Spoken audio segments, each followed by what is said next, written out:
राम भक्त हनुमान को कई नामों से जाना जाता है, जैसे मारुति नंदन, पवन पुत्र व संकट मोचन आदि। माना जाता है कि वह भगवान शिव के 11वें रुद्र अवतार थे और उनके जन्म का उल्लेख कई पौराणिक कथाओं में मिलता है। इस कहानी में हम हनुमान जी के जन्म से जुड़ी ऐसी ही एक प्रचलित कथा बता रहे हैं। हनुमान जी के जन्म की कथा बहुत रोचक है।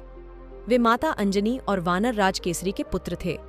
माना जाता है कि उनका जन्म कोई साधारण संयोग नहीं था, बल्कि देवतागण, नक्षत्र और सारे भगवान के आशीर्वाद से पृथ्वी से पाप का विनाश करने के लिए हुआ था। मान्यताओं के अनुसार माता अंजनी को यह वरदान मिला हुआ था कि उनका होने वाला पुत्र शिव का अंश होगा। इसके अलावा एक मान्यता यह भी है कि जब बजरंगबली का जन्म हुआ था, उसी समय रावण के घर भी एक पुत्र ने जन्म लिया था। यह संयोग दुनिया में अच्छाई और बुराई का संतुलन बनाए रखने के लिए हुआ था। बात सतयुग की है, जब माता अंजनी एक जंगल में बैठकर पुत्र प्राप्ति के लिए भगवान शिव की पूजा कर रही थीं। वह हाथ जोड़कर और आंखें बंद करके आराधना में लीन थीं। तभी उनके सामने रखी कटोरी में एक फल आकर गिरा। माता अंजनी ने जब उस फल को देखा तो उन्होंने उसे प्रसाद समझकर सेवन कर लिया।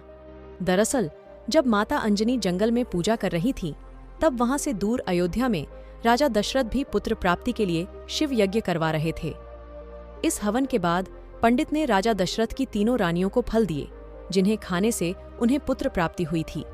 इन्हीं फलों में से एक छोटा सा अंश एक पक्षी उठाकर ले गया, जिसे उसने बाद में माता अंजनी के सामने रख दिया।